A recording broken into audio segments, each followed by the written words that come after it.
अस्सलाम वालेकुम एवरीवन, कैसे हैं आप सब लोग। उम्मीद करती हूँ आप सब लोग एकदम अच्छे होंगे। और आज का जो मेरा वीडियो है वो रिलेटेड है कि कौन से कोर्सेज होते हैं या कौन सी ऐसी डिग्री है कि आपको दुबई में करके आना चाहिए अगर आप जॉब ढूंढ रहे हो एज अ टीचर। ठीक है, तो कौन कौन से आपको डिप्लोमा करके आना चाहिए जिससे आपको यहाँ आकर बहुत ज़्यादा बेनिफिट मिले और आपको जॉब लेने में बहुत ज़्यादा इजी हो जाए। ठीक है, तो यही सारी चीज़ें मैं आपको इस वीडियो में कवर करूँगी, तो वीडियो एंड तक देखिए, बहुत यूजफुल होने वाली है आप लोगों के लिए। तो चलते हैं वीडियो की तरफ। तो सबसे पहली बात, अगर आपको यहाँ पर टीचिंग फील्ड में अपना करियर बिल्ड करना है, अपना करियर बनाना है और अच्छे पैसे भी अर्न करने हैं, तब आपको जो है सबसे पहली चीज़ आपके पास ग्रेजुएशन होना तो बहुत ज़्यादा ज़रूरी है, जो बहुत ज़्यादा बेसिक भी है। और मोस्टली लोगों के पास ही ग्रेजुएशन होती है, स्टिल उनको जॉब वगैरह नहीं मिल पाती है। क्यों नहीं मिल पाती है? क्योंकि उनके पास थोड़ा सा लैक ऑफ इंग्लिश फ्लुएंसी होता है, उनके पास ये सारी चीज़ें नहीं होती हैं, तो इसीलिए वो लोग जो है इन सारी चीज़ों में आगे नहीं बढ़ पाते हैं और उनको जॉब नहीं मिल पाती है। और वो लोग सोचते हैं, और मेरे पास बहुत सारे कमेंट्स भी आते हैं कि मैम हमें तो यहाँ पे जॉब नहीं मिली है, हम भी ग्रेजुएशन करे हुए हैं, हमने बीएड करा है, बट स्टिल हमें कोई जॉब वगैरह नहीं मिली है, तो हम कैसे इस चीज़ को मान लें। तो मैं आपकी सारी चीज़ बता दूँ कि आपको जो है, अगर आपके पास ग्रेजुएशन है, आपके पास बैचलर्स डिग्री है, ठीक है, बीएड जो है वो बहुत ज़्यादा ज़रूरी होता है। दुबई में क्या, अगर आप अब कहीं पर भी पढ़ा रहे हो, इंडिया में भी अगर आप टीच कर रहे हो, तब आपको वहाँ पर भी बीएड की बहुत ज़्यादा ज़रूरत पड़ती है। और जो लोग ये कहते हैं कि भाई बीएड जो है, बीएड तो बहुत ज़्यादा ज़रूरी नहीं है, आपको यहाँ पे बीएड करके नहीं भी आओगे तब भी आपकी जॉब लग जाएगी, तो ऐसा नहीं है। आपको जो है जॉब लग जाती है, कुछ केसेस होते हैं जिसमें जॉब लग जाती है। कुछ स्कूल्स होते हैं जो आपको प्रेफर नहीं करते हैं कि चलो बीएड नहीं है, बट स्टिल आपके पास अगर इंग्लिश फ्लुएंसी वगैरह ये सारी चीज़ें होती हैं, तब आपको यहाँ पे तब आपको वो यहाँ पे जॉब देना पसंद करते हैं। ठीक है, तो इसीलिए आप ये लोग ये मत सोचना कि नहीं भैया हम तो हमारे और लोग भी वहाँ पे गए हुए हैं, वो बिना बीएड के वहाँ पे जॉब कर रहे हैं, क्या पता उनकी जो जॉब लगी है वो पहले लगी हुई हो। ठीक है, उनकी जो जॉब है वो पहले 2-3 ईयर्स बैक उनका ये सारी चीज़ें हुई हो। तो इसीलिए आप लोग ये मत सोचना कि भाई हमने बीएड नहीं करा तो हमारी भी जॉब लग जाएगी। क्यों? क्योंकि अब जो है दुबई में भी हर कोई स्कूल ये मांगता है कि भाई बीएड है, तब आपके चांसेस बहुत ज़्यादा बढ़ जाते हैं जॉब लेने के लिए। तो इसीलिए सबसे पहली चीज़ तो हो गई आपकी ग्रेजुएशन। सेकंड है आपका कि आपके पास बीएड होना बहुत ज़्यादा ज़रूरी है। और अगर कुछ केसेस होते हैं, जैसे कि अगर आपका कोई स्कूल है वो डिमांड करे कि चलो अगर आपके पास बीएड नहीं है तो आपके पास मास्टर्स डिग्री होना चाहिए। ठीक है, तो अगर आपके पास बीएड नहीं है तब आपके पास मास्टर्स डिग्री होना चाहिए।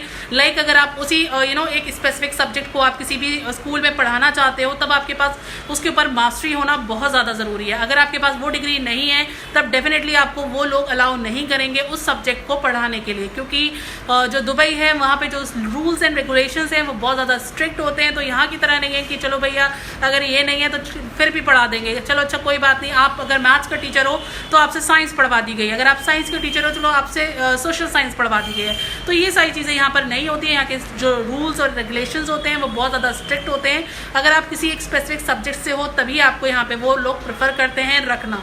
ठीक है, जो अच्छे स्कूल्स होते हैं। और यहाँ पर थोड़े बहुत छोटे मोटे स्कूल्स भी और होते हैं जो लोग जिनका स्टार्टअप ही होता है, तो वो लोग जो है वो टीचर्स को रख लेते हैं, जो कम सैलरी पे रखना होता है जिनको, तो वो लोग रख लेते हैं। ऑब्वियसली अगर आप कम सैलरी मिल रही है तो आपको आप कैसे आओगे यहाँ पे, अपने वीज़ा पे भी आना है आपको, अब कम सैलरी पे भी आना है आपको, तब आपके लिए प्रॉब्लम हो जाएगी। क्योंकि ऑब्वियसली जो लोग यहाँ पर आ रहे हैं तो वो लोग नहीं चाहेंगे कि भाई हम अपना वीज़ा लगा कर भी यहाँ पर रहें, क्योंकि विजिट पे तो आप आ सकते हो, बट परमानेंट वीज़ा कैसे लगाओगे आप यहाँ पे, किस तरीके से करोगे। आप लोगों को चाहिए होता है कि भैया जो स्कूल है या कंपनी है वही हमें वीज़ा दे, तो वो सब कुछ तभी मिलता है जब आपके पास डिग्रीज वगैरह सब कुछ परफेक्ट होती हैं, तभी वो सारी चीज़ें आपको प्रेफर करते हैं देना। ठीक है, क्योंकि छोटे मोटे स्कूल्स होते हैं वो तो चलो ठीक है, वो कह देते हैं ठीक है आप जो हो अपने पास अपना ही वीज़ा लेकर आइए, आप अपना ही सारा सब कुछ करके आइए, और सिर्फ हम आपको जो है 1000 या 2000 दिरहम हम आपको सैलरी दे देते हैं, इतनी सैलरी पे आप लोग जो है हमारा ये सारा वर्क करिए। ठीक है, तो वहाँ पर क्या केस होता है कि अगर आपके पास बीएड नहीं है तो भी वो आपको थोड़ा बहुत लेना पसंद कर लेते हैं। अगर आपकी इंग्लिश ये है सही है, ठीक है, आप अच्छे से बोल लेते हो, तब भी वो लोग इंग्लिश ज़रूर मांगते हैं, क्योंकि उनको स्कूल में इंग्लिश इंग्लिश टीचर्स ज़रूर चाहिए। English teacher in the sense कि आपका जो फ्लुएंसी है वो अच्छी होना बहुत ज़्यादा ज़रूरी है, क्योंकि जितने भी स्कूल्स के बच्चे होते हैं स्कूल में जितने भी बच्चे होते हैं वो अलग अलग कंट्री के होते हैं, तो उनको नहीं आता है नॉर्मल लैंग्वेज बोलना, या फिर हिंदी बोलना नहीं आता, या उर्दू बोलना नहीं आता। इसलिए जब आप दुबई आ रहे हो, टीचिंग फील्ड के लिए आ रहे हो, तब आपको डेफिनेटली कुछ कोर्सेज, कुछ अपने पास सारी चीज़ें रख कर आनी होती है, डिग्रीज लेकर आनी होती है। और अगर बैचलर ज़्यादा बेनिफिट है यहाँ पे, ठीक है, क्योंकि आपके पास यहाँ पे आते ही आप बड़े बच्चों को पढ़ाना तो स्टार्ट नहीं कर दोगे, तो छोटे बच्चों को पढ़ाने के लिए ऑब्वियसली आपको जो है आपके पास बैचलर्स डिग्री होना बहुत ज़्यादा ज़रूरी है, ठीक है। तो ग्रेजुएशन, बैचलर्स डिग्री। अब बात कर लेते हैं कुछ डिप्लोमा। अगर आपका टीचिंग डिप्लोमा होते हैं जिसकी वजह से आपको यहाँ पे जॉब लेने में ईजी हो जाता है, तो वो कौन कौन से हैं, ठीक है, तो उसके बारे में बात कर लेते हैं। टीचर ट्रेनिंग प्रोग्राम, ठीक है, ये क्या होता है? एक तरीके का डिप्लोमा होता है जो कि कुछ कुछ वीक्स का भी हो सकता है, कुछ मंथ का भी हो सकता है। ये डिपेंड करता है कि भाई आपने कितने टाइम का लेना है, ठीक है।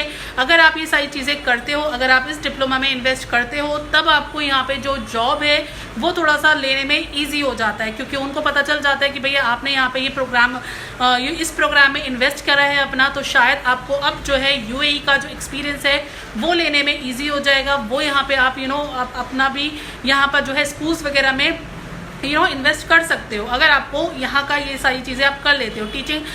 टीचर ट्रेनिंग प्रोग्राम जो होता है, ठीक है, अगर आप इसको कर लेते हो तब आपको थोड़ा सा इजी हो जाएगा किसी भी स्कूल में जॉब लेने के लिए, ठीक है। तो ये एक तरीके का डिप्लोमा ही होता है, तो वो आप यहाँ आकर भी कर सकते हो या फिर अपनी कंट्री से भी कर सकते हो, ठीक है। इसके लिए आपको एंड में जो है वो सर्टिफिकेट भी दिया जाता है। उस सर्टिफिकेट को आपको शो करना पड़ता है जिस भी स्कूल में आप अप्लाई कर रहे हो। जिस भी स्कूल में आप अप्लाई कर रहे हो तो आप अपने CV में ज़रूर मेंशन करिए वो चीज़ कि हाँ हमने ये जो डिप्लोमा है वो कर रखा है, जिससे कि ये है आपको जब भी आपका CV किसी भी स्कूल में जाएगा तब डेफिनेटली वो आपको रिवर्ट देंगे, ठीक है। और चीज़ आ जाती है कि और नेक्स्ट आपको क्या करना चाहिए। मैंने आपको सबसे पहली चीज़ बताई थी कि आपका जो है कि आपके पास ग्रेजुएशन होना मस्ट है। सेकेंड है कि आपके पास बैचलर्स डिग्री होना बहुत ज़्यादा ज़रूरी है। और थर्ड हो गई आपका कि आपके पास अगर टीचर ट्रेनिंग प्रोग्राम आपने कर रखा है तो वो आपके लिए बहुत बेनिफिशियल रहेगा, ठीक है। अब बात कर लेते हैं फोर्थ थिंग की, ठीक है, वो है हमारा इंग्लिश फ्लुएंसी, जो मैं हमेशा से कहती आ रही हूँ आप लोगों से, ठीक है। इंग्लिश फ्लुएंसी अगर आपके पास है तब आप बहुत ईजिली यहाँ पे जॉब ले सकते हो, ठीक है। बहुत सारे लोग होते हैं जो कहते हैं नहीं भाई मैम हमने तो ये भी कर रखा है, ये भी कर रखा है, स्टिल हमें कोई जॉब नहीं मिल रही। ऐसे कैसे नहीं मिल रही है? आपको ज़रूर मिलेगी जॉब अगर आपका एक्सपीरियंस भी है, आपके पास इंग्लिश फ्लुएंसी भी है, आपके पास ग्रेजुएशन भी है और आपके पास जो है बैचलर्स डिग्री भी है। ये 4 चीज़ें आपके पास हैं, तब आपको डेफिनेटली यहाँ पे जॉब लेने में ईजी होगा, आपको ज़रूर मिलेगी यहाँ पे जॉब, ठीक है। आप किसी भी फील्ड से हो लेकिन आपके पास ये सारी चीज़ें हैं तो आपको यहाँ पे जॉब मिल जाएगी। और एक्सपीरियंस होना भी बहुत ज़्यादा ज़रूरी है, आपको UAE का एक्सपीरियंस भी मिलेगा तब भी। और आपको अपने कंट्री का भी एक्सपीरियंस बहुत ज़्यादा मैटर करता है, क्योंकि यहाँ पे वो लोग मांगते हैं कि भाई आपने जो एक्सपीरियंस लिया है वो कितने ईयर्स का है, क्योंकि यहाँ पे आपको कम से कम आपके पास जो एक्सपीरियंस है वो 2 ईयर्स का होना बहुत ज़्यादा ज़रूरी है किसी भी फील्ड में अगर आप आ रहे हो, ठीक है। ज़रूरी नहीं है टीचिंग में आप आ रहे हो, आप किसी भी फील्ड में आ रहे हो, एक्सपीरियंस बहुत ज़्यादा ज़रूरी है। भले ही आप अपनी कंट्री का लेकर आओ लेकिन एक्सपीरियंस लेकर आओ, क्योंकि यहाँ पे ये है कि बाद में वो लोग स्टार्टिंग सैलरी तो इस वजह से आपकी थोड़ी कम रखते हैं क्योंकि आपके पास इंडिया या पाकिस्तान का एक्सपीरियंस होता है, बट जैसे जैसे आपको यहाँ का एक्सपीरियंस होने लगता है तभी वो आपकी जो सैलरी होती है वो भी इंक्रीज़ कर देते हैं, ठीक है। क्यों? क्योंकि आपको जो है UAE का एक्सपीरियंस हो जाता है, उससे रिलेटेड आपकी जो सैलरी है वो भी बढ़ना शुरू हो जाती है। आई होप आपको सारे पॉइंट्स मेरे क्लियर हो चुके होंगे। मेरी वीडियो अच्छी लगी है अगर तो वीडियो को लाइक करिए, चैनल को सब्सक्राइब करिए। फिर मिलती हूँ, दुआओं में याद रखना, अपना ख्याल रखना। अल्लाह हाफिज़।